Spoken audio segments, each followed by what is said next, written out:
नमस्कार, आप सभी का स्वागत है हमारे आज के वेबिनार कैरियर काउंसलिंग में। और बच्चों को झिझक रहती है 10th के बाद क्या किया जाए, +2 के बाद क्या किया जाए।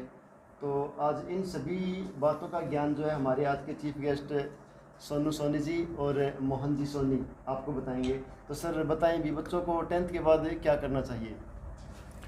सबसे पहले तो आप सभी का बहुत बहुत अभिनंदन जो आपने हमें इस प्रोग्राम के लिए इनवाइट किया।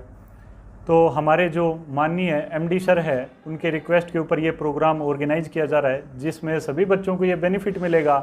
ये डाउट रहता है कि 10th के बाद क्या किया जाए, कौन सी स्ट्रीम ली जाए जिससे उनका करियर बेहतरीन हो सके, उनका फ्यूचर ब्राइट हो सके।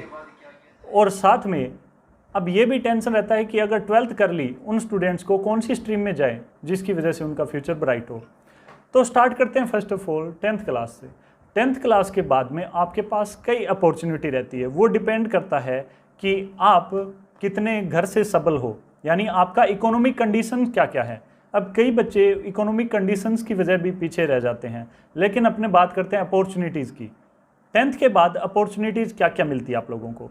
फर्स्ट ऑफ ऑल आपको अपॉर्चुनिटीज़ है 11th और 12th, जो आप सबको पता है कि उसके अंदर आपको 11th-12th में PCM लेना है, PCB लेना है, या आपको आर्ट में जाना है या कॉमर्स में जाना है। इनके अलावा भी आपकी कई अपॉर्चुनिटीज़ होती है 10th के बाद, जैसे ITI आज के दौर के अंदर जो टेक्निकल है वो कोर्स बेहतरीन है। उसके बाद आपका रहता है डिप्लोमा, पॉलीटेक्निक डिप्लोमा जो कोर्स है वो भी आपका जूनियर इंजीनियर का होता है, वो भी आपके लिए एक अपॉर्चुनिटी होती है। उसके अलावा अदर कंप्यूटर कोर्सेज भी होते हैं जो शॉर्ट टर्म होते हैं, जैसे 6 मंथ का, 1 ईयर का, 2 ईयर का, ऐसे अपॉर्चुनिटीज़ होती है। अगर बात करें ITI के अंदर जैसे फिटर हुआ, ये ट्रेड होती है, या इलेक्ट्रीशियन ट्रेड होती है, उनके अंदर बेहतरीन स्कोप है। आपने देखा कि पिछले कई दिनों से या कई महीनों से लॉकडाउन की वजह से रेलवे की वैकेंसीज रुकी पड़ी है। अदरवाइज रेलवे ने ITI लेवल पे बहुत अच्छी वैकेंसीज निकाली है, पीछे बहुत ज़्यादा भर्तियां हुई है। तो मतलब जिनका लक्ष्य ही गवर्नमेंट जॉब है और उनको कम स्टडी के अंदर अपना करियर बनाना हो, तो ITI एक बेहतरीन ऑप्शन रहता है। बस बात यह है कि आप उसमें से ट्रेड कौन सा सिलेक्ट करते हो। अब ट्रेड पे डिपेंड होता है सारा। ट्रेड इलेक्ट्रीशियन भी है, मैकेनिकल भी है, मशीन भी है, उसके अलावा आपकी फिटर ट्रेड भी होती है। तो जैसे आपकी अगर लाइनमैन की बात की जाए तो उनके लिए ITI क्वालिफिकेशन होता है। तो इस तरह से आपको ट्रेड चूज करना एक बहुत अच्छा साबित हो सकता है। सेकंड ऑप्शन की बात करें कि पॉलीटेक्निक डिप्लोमा में क्या क्या अपॉर्चुनिटी रहती है। पॉलीटेक्निक डिप्लोमा के अंदर सर, उसके अंदर आपकी एक जूनियर इंजीनियर का कोर्स है जो आपका 2-3 ईयर्स का रहता है। अप्रोक्सीमेट मैक्सिमम आपका 3 ईयर्स का रहता है। तो इसके अंदर इलेक्ट्रॉनिक्स, इलेक्ट्रिकल या ट्रिपल ट्रेड भी होती है, जिनके अंदर आप बेहतरीन स्कोप बना सकते हो। तो ये तो हो गई जो एक्स्ट्रा जो अपने बच्चे इनके अलावा बहुत कम करते हैं, जैसे पॉलीटेक्निक वो ITI कम करते हैं। उसके अलावा 11th-12th अपने बहुत ज़्यादा बच्चे करते हैं। ज़्यादातर जो अच्छा इंटेलिजेंट ब्रिलियंट स्टूडेंट है वो क्या करता है, प्रेफर करता है PCM लेना। PCM जो आपका क्या होता है कि कॉमर्स और आर्ट से थोड़ा सा अबव होता है। PCM थोड़ा सा अबव क्यों होता है? क्योंकि उसके पास जो 11th और 12th में PCM लेता है उसके पास एक अपॉर्चुनिटी रहती है। अपॉर्चुनिटी किस बात का, कि अगर वो बच्चा 11th-12th में अगर PCM ले लेता है और उसके बाद वह अनकंफर्टेबल फील करे, उसको आगे और कंटिन्यू ना कर सके, तो वो उसको स्किप करके कॉमर्स या फिर आर्ट के अंदर जा सकता है। फिर आपकी अपॉर्चुनिटी वो बनती है। तो अब देखिए, यहाँ से आपने 12th का देखना है कि 12th के बाद क्या किया जाए। 10th के बाद का तो कंप्लीट हो चुका है। अब 12th के बाद में आपके पास क्या क्या चीज़ें आती हैं। सबसे फर्स्ट आता है BTech। आपका टेक्निकल के अंदर बैचलर डिग्री कंप्लीट कर सकते हो, लेकिन उसके लिए जैसा कि सर आपको पता ही है कि IIT JEE का एग्ज़ाम क्वालिफाई करना पड़ता है। प्रत्येक बच्चे को करना पड़ेगा जो आपका BTech करना इच्छुक है। अब यहाँ पर BTech के अंदर भी आपकी IIT कॉलेज अगर आपको मिल जाता है तो बेहतरीन आपका फ्यूचर रहता है, लेकिन इसके लिए आपको हार्ड मेहनत करना पड़ेगा। इसके लिए हार्ड वर्किंग आपका कंपलसरी है, अदरवाइज आपका ये IIT JEE जो एग्ज़ाम होता है वो आपका पॉसिबल नहीं होता। सेकंड ऑप्शन आता है इसी के अंदर बैचलर इन आर्किटेक्चर। आर्किटेक्चर में आप अपना फ्यूचर बना सकते हो। आर्किटेक्चर के अंदर फ्यूचर भी बड़ा ब्राइट है। आजकल बहुत ज़्यादा डिमांड है आर्किटेक्चर की, डिज़ाइन की, होम डिज़ाइनर, इंटीरियर डिज़ाइनर, तो आर्किटेक्चर हर जगह मतलब बहुत ज़्यादा अच्छी डिमांड है। तो ये भी IIT JEE के थ्रू आपका एक कॉलेज अनाउंस होता है, जिसके थ्रू आप बेहतरीन कॉलेज में जा करके अपना फ्यूचर ब्राइट कर सकते हैं। नेक्स्ट आता है मर्चेंट नेवी। अब मर्चेंट नेवी का जो ऑप्शन है उसके अंदर एक डिप्लोमा कोर्स होता है, एक आपका बैचलर डिग्री का होता है। डिप्लोमा कोर्स अप्रोक्सीमेट आपका 1 ईयर का होता है। इसमें मर्चेंट नेवी के अंदर क्या रहता है कि आपका जो भी नेवी के अंदर वहाँ से डायरेक्ट रिक्रूटमेंट होता है आपका, आपकी परफॉर्मेंस के अकॉर्डिंग, फिर वो ट्रेनिंग देते हैं और आपका सिलेक्शन हो जाता है नेवी के अंदर। तो इसके अंदर BSc भी आप कर सकते हो, इसके अंदर BSc के अंदर नॉटिकल टेक्नोलॉजी के अंदर कर सकते हो, BTech भी कर सकते हो जो मर्चेंट नेवी के अंदर जाती है। तो इसके लिए नोवल आर्किटेक्चर एंड शिपमेंट का होता है, आपका BTech का एक स्ट्रीम होता है, ट्रेड होता है, वो लेकर के आप उस फील्ड में जा सकते हो। उसके अलावा फोर्थ पॉइंट आता है कॉमर्शियल पायलट। कॉमर्शियल पायलट के अंदर बात की जाए तो ये क्या होता है, ये आपका एविएशन इंस्टीट्यूट से आपकी ट्रेनिंग दी जाती है, जिसके थ्रू आप क्या है इसके अंदर फील्ड में जा सकते हो। कॉमर्शियल इंस्टीट्यूट वगैरह के अंदर आप ट्रेनिंग लेकर के कंप्लीट करके वहाँ से जा सकते हो। या फिर एविएशन साइंस के अंदर आप BSc भी कर सकते हो। एविएशन साइंस के अंदर आप BSc करके भी आप अपने फील्ड को ब्राइट कर सकते हो। नेक्स्ट आता है BSc। BSc जो ज़्यादातर बच्चे करते हैं, पॉपुलर है, आप जानते हो BSc के अंदर क्या होता है। BSc MSc करके आप अपने फील्ड में जैसे टीचर लाइन में जा सकते हो, अपने और फ्यूचर को ब्राइट कर सकते हो। तो ये BSc अपना कॉमन रहता है, जो प्रत्येक स्टूडेंट्स को मोस्टली पता रहता है। 3 इयर्स का कोर्स रहता है। अब नेक्स्ट आता है नेशनल डिफेंस अकेडमी, जिसका शॉर्ट फॉर्म होता है NDA। NDA national defence academy, इसके अंदर क्या रहता है कि आर्मी, नेवी, एयरफोर्स का इसके अंदर एग्ज़ाम होता है। ये अगर एग्ज़ाम आप क्लियर कर जाओ तो यही आपको क्या कराएंगे, बैचलर डिग्री करवाएंगे। 12th के बाद आप NDA का एग्ज़ाम अगर क्लियर कर जाते हो तो ये आपके जो डिफेंस अकेडमी के थ्रू आपको क्या करवाया जाएगा, बैचलर डिग्री करवाई जाएगी, जिससे आपका एक तो जो इकोनॉमिक कंडीशन है वो अभी आपके ऊपर इफेक्ट नहीं करेगा, क्योंकि वो आपका डिफेंस एकेडमी के अंदर होगा तो आपका अप्रोक्सीमेट खर्चा ना के बराबर ही आएगा। नेक्स्ट आता है कि NDA के बाद आप उसमें NDA में भी ऑप्शन है आपको कि आप कोई सा भी स्ट्रीम ले सकते हो, BSc कर सकते हो, BCom कर सकते हो, BA भी कर सकते हो, लेकिन मैक्सिमम आपका BSc या BCom ही करते हैं, क्योंकि BA तो आपका आर्ट वाले स्टूडेंट ही मैक्सिमम करते हैं, तो वो पसंद भी नहीं करते, लेकिन आपके पास ऑप्शन रहता है, अवेलेबल रहता है। नेक्स्ट आता है SCRA। ये क्या होता है? SCRA एक एग्ज़ाम है जो स्पेशल है, बहुत ही ब्राइट फ्यूचर वाला एग्ज़ाम होता है। ये क्या होता है? Special class railway apprentice exam होता है। Special class railway apprentice exam होता है, जिसके अंदर आप क्या कर सकते हो, UPSC की ये एग्ज़ाम क्लियर करने के बाद UPSC के अंदर सिलेक्शन पा सकते हो। ये आपका फर्स्ट ग्रेड आपको ऑफिसर रैंक दिला सकता है ये एग्ज़ाम। इसके अंदर आपको UPSC की भी और इसमें ट्रेनिंग भी होती है, 4 ईयर मैकेनिकल ट्रेनिंग दी जाती है, जिसके थ्रू आप UPSC क्वालिफाई करते हो। ये आपका रेलवे के अंदर जॉब होता है जो UPSC का फर्स्ट ग्रेड का ऑफिसर बनाता है आपको। नेक्स्ट आता है आपका बिजनेस या कॉमर्स या मैनेजमेंट की बात करें। बिजनेस जो आपका होटल मैनेजमेंट का हो गया, कोर्स हो गया, BBA हो गया, BCA हो गया, BMS हो गया, BCom हो गया, या इनके अलावा ये तो हो गई डिग्रीज़। इनके अलावा जो आपके शॉर्ट टर्म कोर्स होते हैं, ना कि डिग्री, जैसे CA, CS, CFA, ये प्रोफेशनल कोर्सेज है जिनके थ्रू आप अच्छा मैनेजमेंट अकाउंट को करके एक बड़ा इनकम सोर्स क्रिएट कर सकते हो। तो ये रहते हैं। इनके अलावा भी कुछ हैं, तो ये आर्ट प्रोफेशन के अंदर आप जैसे जाते हो तो आर्ट प्रोफेशन के अंदर बात करें, साइकोलॉजी, फाइन आर्ट, लैंग्वेज का, सोशियोलॉजी का, ये सारे ऑप्शन है आपके पास अवेलेबल रहते हैं। अब देखिए नेक्स्ट आता है अदर कोर्सेज। आपके कई और कोर्स है। 12th के बाद आप कोर्स करने के लिए अपॉर्चुनिटी क्या मिलती है आपको मिलती है BPED। BPED क्या होता है? Bachelor in physical education. ये आपका एक बैचलर डिग्री होता है फिजिकल एजुकेशन के अंदर। BPED होता है जिसमें आप कोच के लिए अप्लाई कर सकते हो। आप PT कोच हो गया या अपने स्पोर्ट्स फील्ड में अगर जाना चाहो तो उसको कंटिन्यू रख सकते हो, वो डिग्री कर सकते हो आप। नेक्स्ट आता है BJMS। BJMS का मतलब होता है जर्नलिज्म से। जर्नलिज्म मीडियम आपका मीडिया होता है, सोशल एक्टिविटी के अंदर जो मीडिया रोल प्ले करता है जर्नलिस्ट जो रोल प्ले करते हैं उसके लिए भी एक डिग्री होती है BJMS, वो भी आप कर सकते हो अगर इंटरेस्ट है तो आपका। नेक्स्ट आता है BHM, hotel management, bachelor in hotel management, BHM होता है, जो उसके अंदर भी आपका करियर ब्राइट रहता है। और भी होता है, BCA होता है, LLB होता है, इवेंट मैनेजमेंट होता है, फिटनेस होता है, एविएशन होता है। इन सारे फील्ड के अंदर आप जा सकते हो, लेकिन बेहतरीन गाइड और आपका एक टारगेट फिक्स होना चाहिए, उसके थ्रू ही आप ब्राइट फ्यूचर बना सकते हो। सिर्फ एक स्ट्रीम लेने से कुछ नहीं होगा, आपको चाहिए एक जगह पर टारगेट फोकस होना चाहिए। जैसे आपने कहानी सुनी होगी, जैसे अर्जुन को जब द्रोणाचार्य कह रहे थे कि आपको क्या दिखाई दे रहा है, जब वो निशाना लगा रहे थे उनको सिर्फ उन्होंने एक बात कही थी कि मुझे चिड़िया की सिर्फ आंख दिखाई दे रही है, यानी उनका टारगेट फिक्स था, तो उसी को अचीव करिए। आप लोगों का क्या रहता है कि ज़्यादातर बच्चे मोस्टली क्या करते हैं कि कुछ दिन वो आपके मैथ में चले गए, कुछ 6 महीने बाद में उन्होंने चेंज कर लिया माइंड कि नहीं ये मैथ तो अपने से नहीं होगा, पॉसिबल नहीं है, फिर आर्ट में चले गए, फिर उन्होंने कुछ और माइंड सेट कर लिया, तो उनका टारगेट फिक्स नहीं होने की वजह से वो फ्यूचर अपना ब्राइट नहीं कर पाते, पिछड़ जाते हैं, उनका एक फोकस नहीं होता एक जगह पर।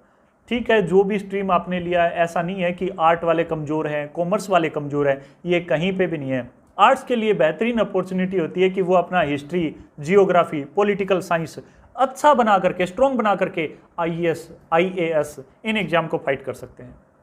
इन एग्ज़ाम को फाइट करने वाले आर्ट स्टूडेंट्स बेहतरीन होते हैं, आपने देखा होगा। तो ये आर्ट वाले डिमोरलाइज होने की कहीं पे भी कोई ज़रूरत नहीं है, अच्छा बेहतरीन स्कोप है, बशर्ते आपकी परिश्रम, मेहनत और दृढ़ निश्चय। तो ये बच्चों आप लोगों के लिए बड़ा यूजफुल है, अगर इसको यूटिलाइज करोगे, अगर इसको समझा है, कोशिश करोगे इसमें 10% भी अगर ऑब्जर्व कर लेते हो और आप इसके प्रॉपर गाइडेंस के हिसाब से अगर चलते हो। बस बात ये है, आपको ये नहीं देखना कि अच्छा पैसा किस में मिलता है, ये चीज़ मायने कहीं नहीं रखती बेटा। कहीं पे भी जाओ अच्छे से वर्क करो, पहली बात तो हार्ड वर्किंग, ये मायने मत रख के चलो कि मैं सिर्फ पैसा कमाना है, अच्छा पैसा किस में मिले। पढ़ाई का मतलब, नौकरी का मतलब सिर्फ पैसा कमाना नहीं होता, समाज का सुधार करना, अपने परिवार का सुधार करना, अपने देश का सुधार करना, जिसमें कुरीतियाँ हैं उनको सुधार करना। आपके हाथ में कमांड दी जाती है कि आप इस डिस्ट्रिक्ट का सुधार करिए। अब IAS IPS ऑफिसर होते हैं, क्या उनको इसलिए कि आप पावर है, आप किसी भी पर्सन को ले आइए अंदर डाल करके पीटिए, क्या आपके पास पावर है, इस डिस्ट्रिक्ट का आप एक राजा हो, क्या ऐसा है? नहीं, ऐसा कहीं पर भी सोच नहीं आनी चाहिए आपको। आपको सिर्फ ये होना चाहिए कि आपको एक डिस्ट्रिक्ट की कमांड दी गई है, तो उस डिस्ट्रिक्ट का सुधार कैसे किया जाए, इसको अच्छे से लोगों के अंदर जो कुरीतियां हैं, बुराइयां हैं, दूर कैसे की जाए, इस पे फोकस करना है। और नौकरी का कहीं ये उद्देश्य नहीं होता तो आप इसको थोड़ा ध्यान रखिए। किसी भी फील्ड में जाइए, बेहतर होगा। आप कोई भी आर्ट लीजिए, कॉमर्स लीजिए, कुछ भी कीजिए, लेकिन कीजिए मन से। स्टडी का मतलब टाइम के आवर्स काउंट करना नहीं होता। आप देखते हो अपनी वॉच को कि सर मैं 10 बजे बैठा था, मैं शाम को 4 बजे उठा था, मैं इतने 6 घंटे कंटिन्यू स्टडी की है, वो काउंट करना बंद कर दीजिए। आप काउंट सिर्फ उसी चीज़ को करिए कि आपने लर्न कितना किया है, आपने क्वालिटी टाइम कितना दिया स्टडी को, बस इतना ही मायने होता। चाहे वो 2 घंटे क्यों ना हो, आपके क्वालिटी के टाइम होना चाहिए, वो अपने तन मन से होना चाहिए। तो इस बारे में अभी अपने सर सोनी जी सर बताएंगे। सबसे पहले तो सभी दर्शकों को मेरा नमस्कार। जैसा कि आपको सर ने बताया कि UPSC करने वाले भी बच्चे, कुछ जो आर्ट्स के जो बच्चे होते हैं वो भी आगे UPSC के अंदर जा सकते हैं। इस बात को समझना बहुत ज़रूरी है। UPSC करने वाले बच्चे कोई अलग नहीं होते हैं, वो भी हमारे बीच से निकलते हैं।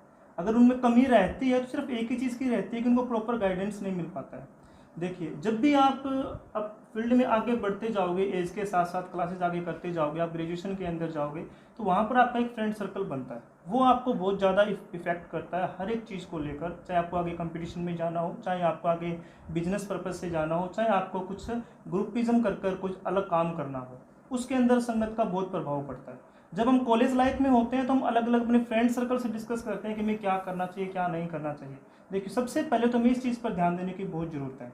आजकल के जो स्कूलिंग के बच्चे हैं वो भी अपने फ्रेंड्स से ही पूछते हैं कि आगे हम क्या करने वाले हैं। जब हम अपने फ्रेंड्स वगैरह से पूछते हैं तो एक छोटी सी दिक्कत आती है। फ्रेंड्स जो हमारे साथ पढ़ रहे होते हैं उनको उतना ही पता होता है जितना कि हमें पता होता है, और वहाँ पर हम लैग कर जाते हैं। जब हम अपने फ्रेंड्स वगैरह से पूछते हैं या फिर हम ग्रुप बनाकर एक आगे कोई भी कोर्स के लिए जाते हैं तो उसमें एक चीज़ हमेशा लैग होती है स्टूडेंट से, और वो होती है गाइडेंस।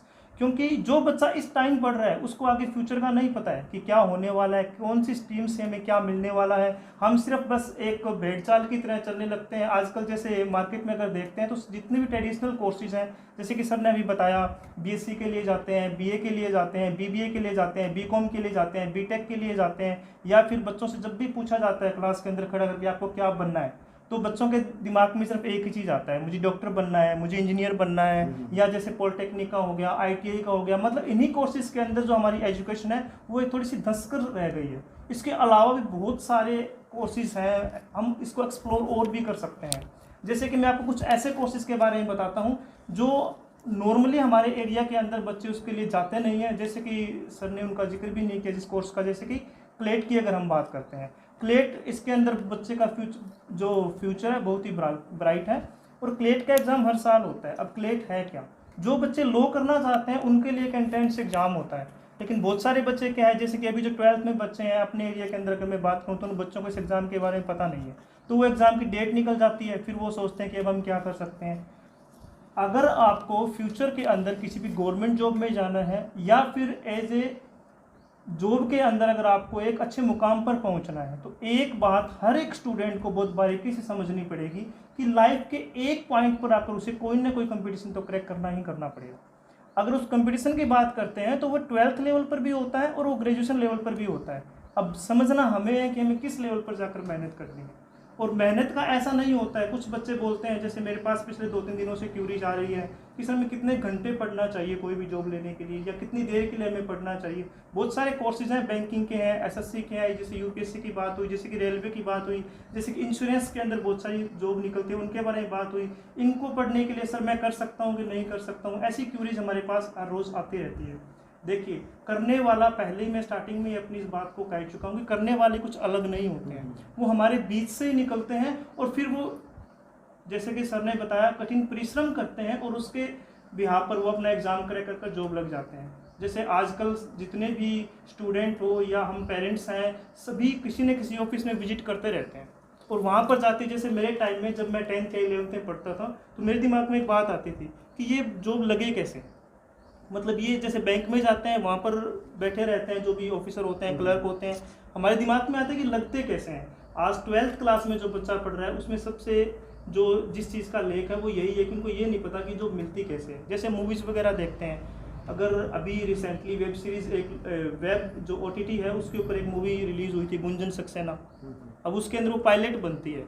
जैसे सर ने बताया अभी कि हम पायलट का कोर्स कर सकते हैं, एक तो हम प्राइवेट पायलट बनने का कोर्स करते हैं, उसमें फीस स्ट्रक्चर आप मान के चलो 28 से 30 लाख रुपए का होता है, और हर फैमिली मेरे ख्याल से उसको अफोर्ड नहीं कर सकती है। इकोनॉमिक सपोर्ट जरूरी है, सपोर्ट बहुत जरूरी बिल्कुल। है। लेकिन इसके अलावा सर ने एक और आपको ऑप्शन दिया, अगर आपने ध्यान से सुना हो तो एनडीए का, एनडीए या सीडीएस के थ्रू भी हम उसके अंदर जा सकते हैं, बिल्कुल जा सकते हैं, पैसे की जरूरत नहीं है, और पायलट ही बनते हैं। तो सबसे बड़ी बात, पायलट बनने के साथ साथ हम देश की सेवा भी करते हैं, देश की सेवा, वो दोनों चीजें बहुत इंपॉर्टेंट, और साथ में घर वालों का मतलब प्रेशर नहीं पड़ता। तीसरी अगर हम यूनिवर्सिटीज की बात करते हैं, जैसे पिछले 3-4 दिनों से एक स्टूडेंट से मेरी लगातार बात चल रही है, इसको जज बनना है, तो उसके फैमिली बैकग्राउंड है वो काफ़ी मतलब रिच है, उनको कोई इशू नहीं है। बहुत से कोर्सेज है जिनके अंदर फाइनेंशियल सपोर्ट बहुत अच्छा चाहिए, लेकिन ऐसा नहीं है, बिल्कुल भी ऐसा नहीं है कि जिनके पास पैसा है वो जज बन जाएगा, जिसके पास पैसा नहीं है वो नहीं बनेगा। अभी भी रिसेंटली यूपीएससी का रिजल्ट अनाउंस हुआ है, उसके अंदर कितने सारे ऐसे स्टूडेंट्स रहे हैं जो कोई रिक्शा वाले का लड़का था,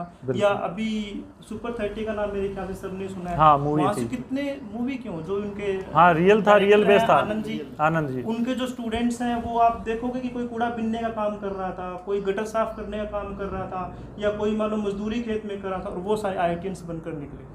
उसमें हुआ क्या है, उसमें उन बच्चों का रोल कहाँ रहा? फिर बच्चों का रोल मेहनत करने में रहा, लेकिन क्या पेरेंट्स ने उनको फाइनेंशियल सपोर्ट किया? नहीं था ही नहीं, तो करते कैसे? बिल्कुल। लेकिन वहाँ पर फिर एक इंसान खड़ा होता है जो उसका प्रॉपर गाइडेंस भी करता है, टीच भी करता है, और फिर उसको एक इंसान से एक अच्छी मूर्त बनाने में उसका जो काम करता है वो किसने किया? जो उनके टीचर्स हैं। बिल्कुल। इसलिए मैं ये पॉइंट यहाँ पर उठाना चाहता हूँ कि जब भी आप स्कूलिंग में पढ़ रहे हो तो आगे इन फ्यूचर आपको क्या करना चाहिए, उसके लिए आप गाइडेंस अपने फ्रेंड सर्कल से न लेकर अपने टीचर से लें, उनसे पूछें जो उस फील्ड में जा चुके हैं, उनसे परामर्श लें। ज़रूरी नहीं है कि स्कूलिंग के अंदर जो टीचर्स पढ़ा रहे हैं उनको हर फील्ड का नॉलेज हो। आज मेरे को हर फील्ड का नहीं पता है, लेकिन जिस फील्ड में मैं गया, मैंने बैंकिंग का एग्ज़ाम क्रैक किया, CPO का एग्ज़ाम क्रैक किया, CGL का एग्ज़ाम क्रैक किया, तो इन फील्ड का मुझे पता है कि एक कंपटीशन की तैयारी करने के लिए क्या बेसिक पॉइंट्स क्या हैं। जैसे कि UPSC की अगर हम बात करते हैं तो हमारे दिमाग में क्या आता है, जैसे मैं अपना खुद का एक आपको रियल लाइफ एक प्रैक्टिकल एग्जांपल बताता हूँ कि जब मैं बीटेक कर रहा था, मैंने सिविल से बीटेक किया, तो मेरे एक ताया का लड़का NTPC में रिक्रूट होता है और उसकी 120 रैंक आती है गेट में। तो बीटेक में बच्चा कोई नहीं पढ़ता है, मोस्टली बच्चे बस अपना मतलब इंजीनियरिंग लाइफ किसी ने अगर देखी है तो पता हाँ, ही है, वो सब लास्ट मस्ती मंथ करते के हैं, अंदर मौज मस्ती वाली बिल्कुल कहानियां चलती है। बिल्कुल। लेकिन उस टाइम जब मेरे ताऊजी के लड़के से मेरा मिलन हुआ तो उसने मुझे समझाया कि बीटेक करने के बाद आप आराम से गेट का एग्ज़ाम क्रैक करो, लाइफ बिल्कुल सिंपल है और सब कुछ मिलेगा जो हमें चाहिए। मेरे को सुनकर बहुत अच्छा लगा कि ठीक है, गेट का एग्ज़ाम देंगे, कंपटीशन की तैयारी करेंगे, आराम से जॉब लग जाएंगे। लेकिन जब उसकी तैयारी करने के लिए वहाँ पर पहुँचते हैं तब पता चलता है ना वो चीज़ क्या है। अगर वो इतनी आसान होती तो मेरे ख्याल से हर कोई कर लेता। आज अगर हम इंडिया की बात करें तो बीटेक किए हुए इंजीनियर्स, आपको एक पत्थर फेंको एक इंजीनियर ही मिलेगा वहाँ पर, लेकिन सारे इंजीनियर्स कामयाब हैं क्या? फिर वही बात आती है कि क्या फिर ये डिग्री के अंदर कहानी स्टार्ट होती है? बिल्कुल नहीं होती है। अगर आपको लाइफ के अंदर, चाहे UPSC की बात करो, आप जुडिशरी की बात करो, चाहे आप IIT की बात करो या नीट की बात करो, किसी भी एग्ज़ाम को क्रैक करने की जो प्रिपरेशन होती है वो हमें 6, 7, 8 क्लास से स्टार्ट करनी पड़ती है। वहीं से हमें प्रॉपर गाइडेंस की जरूरत पड़ती है कि हम चीज़ों को कैसे आगे जाकर एक्सप्लोर कर सकते हैं। इस बात को आप मानकर चलो कि जितने भी आप अगर आज के दिन इंटरव्यूज़ देखते हो जिन्होंने रिसेंटली भी UPSC का एग्ज़ाम क्रैक किया है, तो आप उनसे एक ही बात बार बार सुनोगे कि हमने 6th क्लास में डिसाइड कर लिया था कि हम आगे जाकर IAS ऑफिसर ही बनेंगे, या कई बार पता ही नहीं होता 6th क्लास में IAS क्या होता है, तो हम दूसरे तरीके से सोचते हैं। जैसे हमारे आगे से कोई गाड़ी निकलती है या हम मूवीज़ देखते हैं तो वो लाल बत्ती वाली गाड़ी आती है, या अपने घरों में कोई अपना बड़ा भाई एजुकेटेड हो, वो थोड़ा सा मतलब अपने को प्रेशराइज करता हो। और बताता हूँ, घरों में तो एक इतनी खतरनाक चीज़ आती है जिससे सबको पता लग जाता है। सूर्यवंशम मूवी मेरे ख्याल से शायद ही कोई होगा जिसने ना देखी हो, जिसमें अमिताभ बच्चन की जो वाइफ होती है वो कलेक्टर बनती है, तो दिमाग में आता है कि यार ये कितना बड़ा ऑफिसर है, ये कैसे बना जाता है। वहाँ से हमारे अंदर दिमाग में थोड़ा सा ये चीज़ क्रैक होती है कि शायद ऐसा कुछ करना चाहिए। जैसे आजकल मूवीज़, मेरे ख्याल से कोई बच्चा नहीं है जो मूवीज़ ना देखता हो। मूवीज़ के अंदर जैसे फोर्स मूवी अगर किसी ने देखी है तो उसके अंदर जॉन अब्राहम NIA ऑफिसर होता है। अब उसका पता ही नहीं लोगों को NIA क्या होता है। या फिर जैसे स्पेशल 26 सभी ने देखी होगी, उसमें अक्षय कुमार एक CBI ऑफिसर का रोल अदा करता है। एक था टाइगर मूवी देखी होगी जिसके अंदर सलमान खान रॉ ऑफिसर का रोल अदा करता है। तो ये जितने भी हम रोल्स देखते हैं, ये ऐसा नहीं है कि ये किसी बाहरी देश से उठाकर हमारे यहाँ पर बनाए गए हैं, ये समाज को ऑब्जर्व किए गए हैं और फिर ये जो किरदार हैं वो बनाए गए हैं। लेकिन स्टूडेंट्स इनका फ़ायदा उठा सकते हैं। मैंने अपनी ज़िंदगी में मूवी से बहुत कुछ सीखा है। आप कोई भी पोस्ट का नाम लो, मैं उस पर एक मूवी बता सकता हूँ। जैसे कि शकुंतला देवी अभी एक मूवी आई थी, अगर एक महान मैथमेटिशियंस की कहानी अगर आपको देखनी हो, वो देखती बता देती थी कि इसका सोल्यूशन क्या आएगा, और उसने बहुत फेम भी इसके ऊपर हासिल की। तो कहने का मतलब ये है कि जब हम मूवीज़ देखते हैं तो उसको सिर्फ एंटरटेनमेंट के लिए देखना जरूरी नहीं है, उससे हम क्या सीख सकते हैं ये जानना जरूरी है। जैसे मैंने NIA ऑफिसर, CBI ऑफिसर या फिर एक इनकम टैक्स ऑफिसर की, एक रॉ अधिकारी की अगर बात की, तो उसके लिए हमें SSC CGL क्रैक करना पड़ता है, उसके बाद हम उस पोस्ट में जा सकते हैं। उसके अंदर 26 पोस्ट होती है। कई बार हमने देखा होगा कि जब हम घूम रहे होते हैं तो एक अधिकारी आकर अपने परिवार के नाम पूछता है। घर घर आजकल आपने देखा वो टीचर्स को ड्यूटी दे दी जाती है, जिसको हम जनसंख्या काउंटिंग बोल सकते हैं। तो वो भी कोई मतलब ऐसे नहीं है कि आए कहीं से और उनको उन्होंने रख लिया, वो भी JSO अधिकारी होते हैं, ठीक है। उसके लिए भी हमें स्टैटिक्स के बाद SSC CGL एग्ज़ाम क्रैक करने के बाद इसका कंप्लीट मंत्रालय भी है। जैसे गुड़गांव के अपने जो इंद्रजीत जी हैं वो इसके मंत्री भी थे।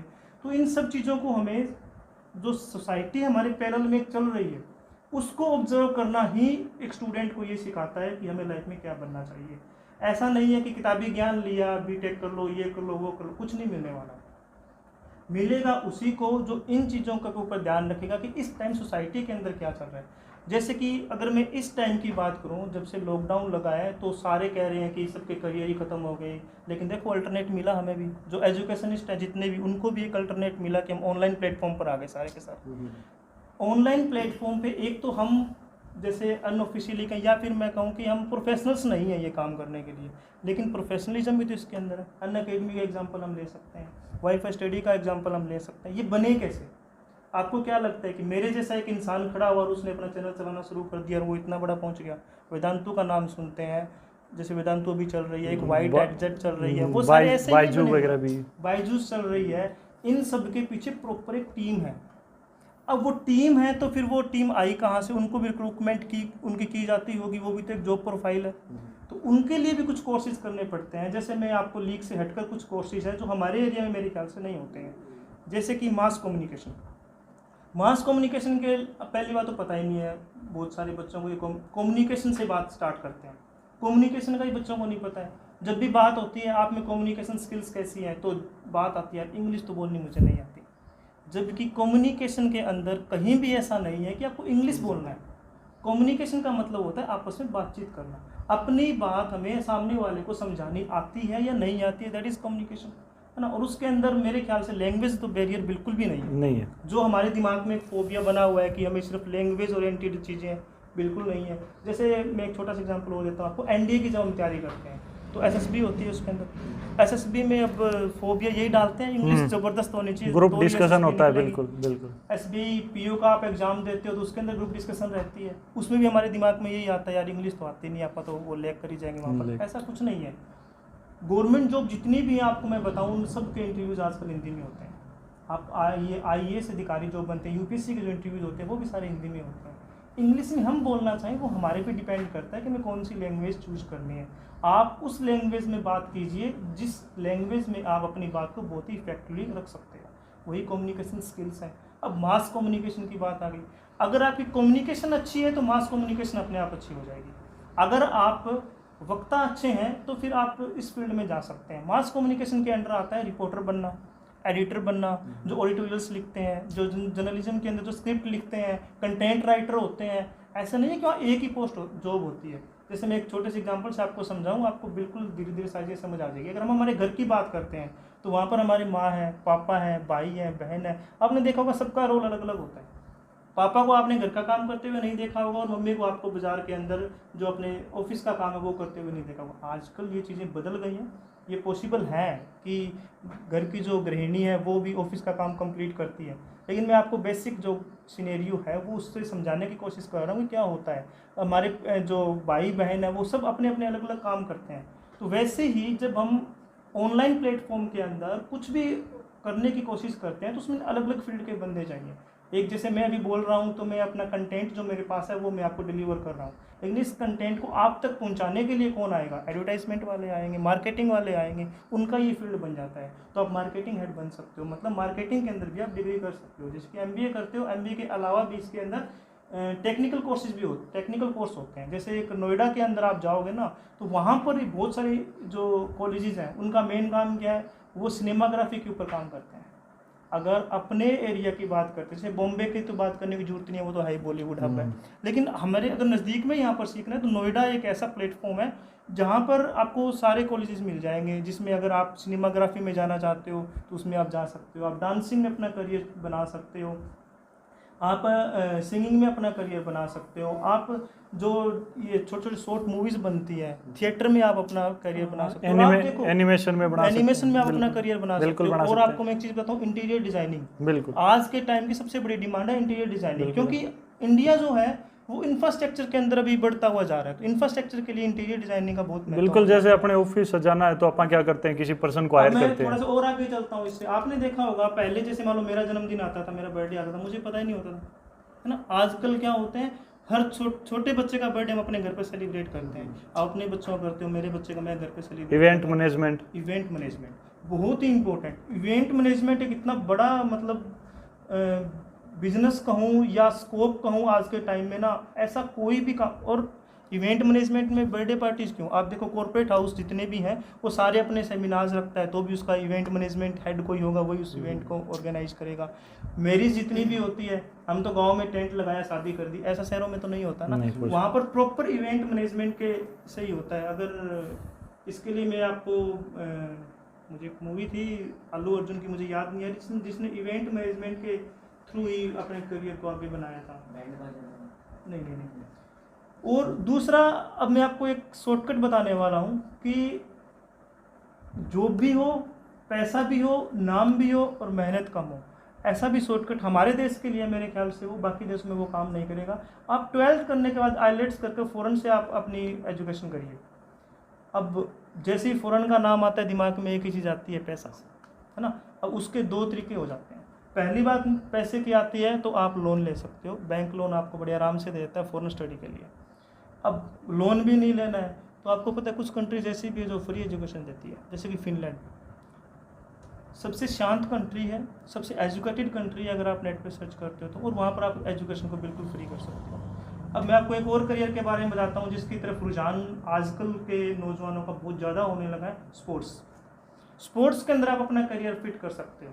अगर आप बड़े बड़े सेलिब्रिटीज़ की बात करो तो हार्दिक पांड्या 9 पढ़ा हुआ है, रोहित शर्मा 12 पढ़ा हुआ है, विराट कोहली 12 पढ़ा हुआ है, और आज देख लो उनका नाम कहाँ पर है। लेकिन इस फील्ड में जाने के लिए आपको एक तो साहस चाहिए और एक अपनी फैमिली का सपोर्ट चाहिए, वो बहुत इंपॉर्टेंट है। इसमें पैसा इतना मैटर नहीं करता, ऐसा नहीं है कि बहुत नीचे बैकग्राउंड से उठकर नहीं आए हैं लोग। अब पैसे की अगर इस बिजनेस कहूँ या गेम कहूँ या आपका मतलब ये लाइफस्टाइल कहूँ, सब चेंज हो जाता है इसके अंदर। जैसे अभी अगर आप न्यूज़पेपर पढ़ते हो तो परसों के न्यूज़पेपर में एक न्यूज़ दी हुई थी कि जो वर्ल्ड के 10 प्लेयर हैं वोमेन, उनमें सबसे अमीर जो प्लेयर है 9 वो बैडमिंटन की है। मतलब बैडमिंटन गेम के अंदर बहुत पैसा है इसका मतलब। दूसरा, जब हम क्रिकेट के लिए जाना चाहते हैं तो वहाँ पर पूरा गेम प्लान मैटर करता है, 11 के 11 प्लेयर कैसे। बैडमिंटन में आपको सोलो परफॉर्मेंस देनी है या डबल देनी है, तो इसके अंदर आप अपना करियर बना सकते हो। लेकिन बात फिर घूमकर वहीं जो गुरुजी ने स्टार्टिंग से ही आपको बोली है, कठिन परिश्रम चाहिए। जब तक आपको वो चीज़ मिल नहीं जाती तब तक आप उस चीज़ के लिए रुक नहीं सकते और बीच में डिस्ट्रैक्ट नहीं हो सकते कि ये नहीं हो रहा। जैसे सर ने बताया ना कि मैथ ले लेते हैं, थोड़ा टाइम पास होता है, मैथ तो मुझसे नहीं होगा, फिर वो चेंज करके बायो में चले जाते हैं, फिर सोचते हैं मेरे से तो बॉटनी जूलॉजी भी नहीं होगी, फिर वो कॉमर्स या आर्ट्स में आ जाते हैं। तो आप ये चीज़ नहीं कर सकते। जब भी आप एक चीज़ के लिए उठते हो कि मुझे ये करना है, आप देखना जब अगर वो मिलने तक आप रुकोगे नहीं तो उस चीज़ तक मिलाने के लिए आपके इतने रास्ते खुल जाएंगे, आपको अपने आप समझ आने लग जाएगा किस तरीके से मैं वहाँ पहुँचूँ। और इसमें आप किसी भी मतलब अपने एरिया में जो जिन्होंने अच्छा नाम कमाया किसी भी फील्ड में, वहाँ से लेकर और अपने जो मतलब इंडिया के जो टॉप मोस्ट रिचेस्ट पर्सन है, चाहे ये अंबानी फैमिली है, यहाँ तक आप किसी का भी अगर करियर उठाकर देखोगे तो इनकी शुरुआत अगर आप देखोगे तो बहुत ही नीचे लेवल से हुई है। जैसे अगर हम अपने पॉलिटिशियंस की बात करते हैं जितने भी हैं, जैसे जो अपने सर्वोच्च जो आज के हैं प्रधानमंत्री नरेंद्र मोदी जी, वो भी कहते हैं कि चाय बेचते थे किसी टाइम में। तो इसका मतलब ये है कि एक तो ये चीज़ कहीं मैटर नहीं करती है कि आप किस फैमिली बैकग्राउंड से आ रहे हो। मेरा ये मानना है कि अगर आपके पास टैलेंट है और अगर आप में मेहनत करने का एक जज्बा है, कुछ बनने का अगर आप में जुनून है, तो आपको ये जो पैसे वाली दिक्कत है ना, ये नहीं रोक सकती। बशर्ते आपको एक चीज़ चाहिए उसके अंदर जो बिना पैसे मिलती है, दैट इज़ गाइडेंस। हाँ, गाइडेंस और डेडिकेशन। डेडिकेशन वो तो चलो, मेहनत वो तो मैं कह ही रहा हूँ होना ही चाहिए, लेकिन अगर आपको प्रॉपर गाइड करने वाला है तो फिर आपको ये पैसे वाला मैटर नहीं आएगा, क्योंकि आप अपने टैलेंट के दम पर पैसे अपने आप ही कमा लोगे, अपने आप ही उस चीज़ को अर्निंग कर लोगे। तो ये सब चीज़ें हैं जिनसे आप अपने लाइफ को सेट कर सकते हो। दूसरा, थोड़ा सा कुछ क्वेश्चंस मेरे सामने जो आए थे उन पे भी मैं कुछ बातें कर लेता हूँ।